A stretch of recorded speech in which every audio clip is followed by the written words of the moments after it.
we've had to make some adjustments to the beach trip. Linda's voice dripped with artificial sweetness over the phone. The resort has limited capacity, and, well, your little ones are just so spirited. We think it would be best if they sat this one out. My grip tightened on the kitchen counter as I stared out the window at my kids, Emma, 8, Lucas, 6, and Sophie, 4, chasing each other in the backyard. They had been counting down the days to this trip, their sand buckets and swimsuits already packed. Just so I'm clear, Linda, I said evenly, keeping my voice steady, you're uninviting my kids from the family beach vacation while bringing all their cousins? Oh, Alexandra, don't be so dramatic, she sighed. Melissa's children are just more accustomed to upscale resorts, and Jessica's twins are, well, let's just say they fit the atmosphere better. We're staying at the Diamond Beach Club this year. It's quite exclusive. Of course, it was. Melissa's status at the country club probably secured the reservation. She never missed a chance to remind everyone about her husband's banking job or her designer wardrobe.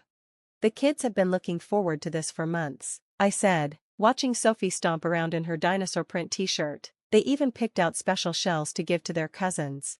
Well, maybe if you and David put more effort into discipline rather than letting them run wild. Linda trailed off, her words like a knife to the gut. Besides, everything is already arranged. Melissa's daughters need their own suite, and Jessica's twins require the ocean view. There just isn't space. I thought back to last year's trip, how my children were the ones helping clean up after meals while their cousins sat glued to tablets. How Emma had shared her beach toys with everyone. How Lucas had encouraged his younger cousin to wade into the ocean for the first time. Does David know about this? I asked, bringing up my husband. He understands it's for the best, Linda replied smoothly. The Diamond Beach Club has certain expectations. Laughter rang out from the yard. I turned to see Lucas had turned on the sprinkler, and all 3 kids were darting through the water, their giggles pure and uninhibited. No stiff postures, no rehearsed pleasantries, just real, unfiltered joy. You're right, Linda, I said finally, a slow calm settling over me. The Diamond Beach Club does have standards, and, thankfully, so do I. What's that supposed to mean? It means my children won't be anywhere they aren't fully welcomed. Enjoy your exclusive vacation. I ended the call before she could respond, my hands trembling, but my decision solid. My kids had no idea their grandmother had just deemed them unworthy of a family trip. That night, David found me sitting at the kitchen table after the kids were asleep. One look at my face, and he knew something was wrong. Your mom called, I told him. She uninvited our kids from the beach trip. Apparently, they aren't resort appropriate. His expression darkened. She did what? But Melissa's perfect daughters and Jessica's matching twins? Oh, they made the cut. I couldn't hide the bitterness in my voice. David exhaled sharply. I'll talk to her. I shook my head. No, I'm done trying to make your family see the value in our kids. They are kind, they are joyful, they are good. If that's not good enough for your mother's snobby resort, then we'll make our own plans. He studied me for a moment. What are you thinking? I opened my laptop, pulling up a familiar listing. Remember that little beach house we looked at last year? The one on Crystal Cove? It's still for sale. Alex, that's a big purchase. You know that inheritance I got from my grandmother? I wanted to save it for something meaningful. And what could be more meaningful than showing our kids they don't need anyone's approval to be worthy of something wonderful? As I scrolled through the photos of the charming little cottage, I thought about Linda's condescending tone, Melissa's elitist attitude, and all the times my children had been made to feel like outsiders in their own family. Besides, I added with a small smile, Crystal Cove is famous for its sea turtle nesting season. The kids will love that way more than some overpriced resort. David looked at the screen, then back at me. You're serious? Absolutely. Let them have their exclusivity. We'll create something real, a place where our kids will always belong. What I didn't mention was that I had already checked the summer weather reports. The Diamond Beach Club sat on a stretch of coastline prone to hurricanes. Crystal Cove, protected by a barrier island, was far safer, but that was their problem to figure out. As I sent an email to the realtor, my phone buzzed with a text from Linda. I hope you understand this is really for the best. The resort has such wonderful etiquette lessons for the other children. I didn't bother replying. Instead, I looked at the fridge, where snapshots of my kids were pinned, Emma helping at an animal shelter, Lucas grinning through a paint-splattered art project, Sophie proudly holding a jar of bugs she had collected. My wild, wonderful, perfectly imperfect children. Linda could keep her high society vacation, We were about to create something much more valuable, memories in a place where my kids would never have to shrink themselves to fit in. Little did I know, summer had other plans. The beach house purchase went through quicker than expected, and by June, we were the proud owners of a cozy 3-bedroom cottage right by the water. The kids' excitement when we revealed their new summer getaway made every sacrifice worth it. "We can see the sea turtles from here?" Emma asked, her nose pressed to the window of her new bedroom. "Better than that," I grinned. "There's a sea turtle conservation program, and I signed you up as junior volunteers." Their eyes sparkled with the kind of joy no 5-star resort could ever manufacture. Meanwhile, family group chats buzzed with vacation plans. Melissa boasted about her daughter's custom-made resort outfits. Jessica shared links to the Diamond Beach Club's elite amenities. Linda gushed about private cabanas and formal dining experiences. "Did you see Mom's latest post?" David asked one evening as we painted the kids' room a soft seafoam green. They hired an etiquette coach for the cousins before the trip. I snorted, because God forbid a child use the wrong fork while digging in the sand. Then, mid-June, the first sign of karma appeared, a weather advisory warning of unusual storm activity in the Atlantic. At first, Linda brushed it off, assuring everyone the resort had excellent indoor activities. 2 weeks before their trip, the forecast took a turn. My phone rang one morning. Linda's name flashed on the screen. "Alexandra," she began, her voice noticeably strained. "You've seen the weather reports?"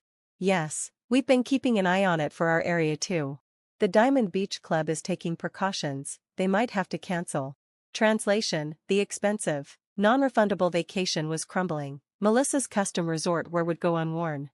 "That's unfortunate," I said lightly, watching Lucas help Sophie build a sandcastle. "Crystal Cove is safe, protected by the barrier island. We're still moving forward with our plans."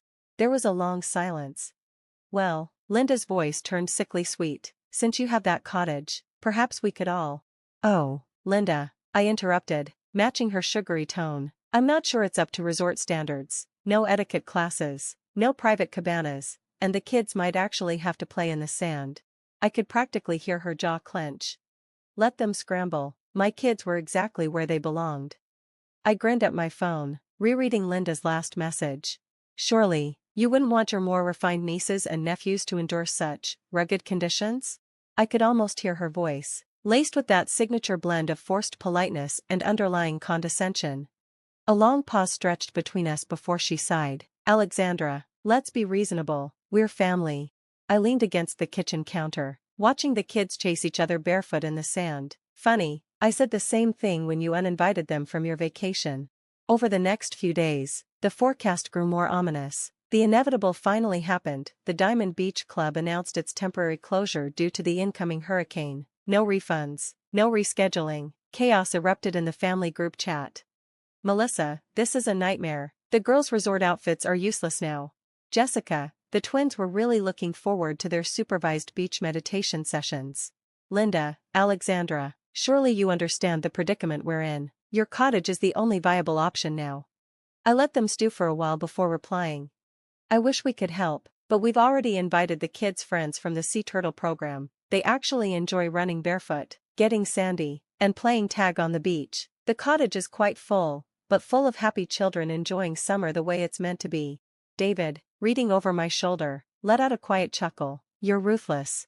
I smirked. "No, I'm a mother protecting her children's happiness. There's a difference." Not long after, a direct message from Linda appeared. "We've already lost our deposits. Is punishing the entire family really necessary over a simple misunderstanding?" I glanced at the latest picture on my phone, our kids, covered in sand, helping a marine biologist mark a new turtle nest. Their smiles were radiant, their hands caked in proof of an unforgettable experience. "No punishment," I wrote back, "just a lesson in priorities. The kids made shell wind chimes today. Such a shame their cousins won't be here to make their own, but I'm sure the resort's etiquette classes will be just as fulfilling." I attached the photo. David wrapped his arms around my waist as we watched the chat bubbles flicker. Linda, Melissa, and Jessica struggling to craft a response. "You know they'll hold this against us forever," he murmured. "Maybe," I admitted, "but our kids will remember this summer as the one where they learned their joy doesn't need anyone's approval, and that's worth every ounce of family drama." Outside, a baby sea turtle wobbled its way to the water, our kids cheering it on. Meanwhile, Their cousins in used resort wear and forgotten etiquette lessons faded into irrelevance. Sometimes, the best revenge isn't about getting even, it's about building something better.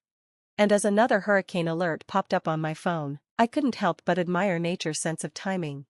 The storm that changed everything. The hurricane hit the Diamond Beach Club hard, flooded villas, damaged facilities, and an indefinite closure notice. Linda's non-refundable deposits were gone. Meanwhile, Crystal Cove remained untouched, its natural barrier island shielding it from the worst. Our little beach house became a haven of laughter, learning, and memories. The kids helped protect turtle nests, led cleanup efforts, and bonded with conservationists. Then came the moment that tipped everything over the edge, a feature in the local paper, showcasing the Turtle Patrol volunteers. Front and center were our children, sandy and sun-kissed, passionately explaining their work to a reporter. The comments flooded in. Such incredible kids, future marine biologists in the making. This is the kind of vacation that changes lives. Linda's response was predictable. I suppose some children are just better suited to outdoor activities. I smiled, fingers poised over my phone. Yes, some children prefer making an impact over making appearances. Later that evening, David found me on the deck, watching the waves. Mom's in shambles, he chuckled, sitting beside me. Melissa's girls are refusing to wear their resort outfits now. They want Turtle Patrol shirts instead. I laughed. How tragic. Designer fashion, defeated by t-shirts and purpose. A change of heart. The breaking point came when a national magazine covered the Sea Turtle program, featuring our kids in action. Linda's call came almost immediately. I suppose you think you've won. I exhaled, watching our children play in the surf. This was never a competition, Linda. My kids don't need a luxury resort to know their worth. We could have given them connections, opportunities. They've made their own connections with scientists, conservationists, and people who value substance over status. That's the kind of opportunity that matters. As summer ended, we packed up our cottage, hearts full and spirits high. Emma carefully gathered a jar of seashells. Can we give these to the cousins? She asked. They looked kind of sad in their pictures. Pride swelled in my chest. Despite everything, her first instinct was kindness. Of course, sweetheart, maybe next summer, they'll want to join you on Turtle Patrol. Then, the final twist of fate, an announcement from the Diamond Beach Club. Permanently closed due to hurricane damage. Linda's investment? Gone. Meanwhile, Crystal Cove's conservation program was thriving, its success highlighted in another feature article. This time, the photo showed our children gently releasing a hatchling into the sea. At a strained family dinner months later, Linda sighed. I suppose there's something to be said for simpler vacations. I met her gaze. There's something to be said for valuing people exactly as they are. The next summer, our cottage hosted more than just our kids. Melissa's daughters and Jessica's twins joined the Turtle Patrol too. Designer outfits were swapped for t-shirts and sun hats. Tablet time was replaced with early morning hatchling watches. Even Melissa had to admit that her girls were happier here than at any exclusive resort. One evening, as we all sat around the bonfire, roasting marshmallows, Linda appeared beside me. I was wrong, she admitted quietly, about the kids, about everything. I nodded. Yes, you were, but they're teaching us something, aren't they? That true worth isn't about being resort appropriate, it's about being real, passionate, kind. As laughter rang through the night and the last baby turtle disappeared into the waves, I knew one thing for certain. We had built something priceless. A place where children could be children. Where joy wasn't measured by etiquette or exclusivity. Where the only standard that mattered was the one written in the sand, authenticity. And sometimes, the best revenge isn't about making others regret their choices. It's about creating something so beautiful, they wish they had chosen differently. See you in the next story. Stay tuned.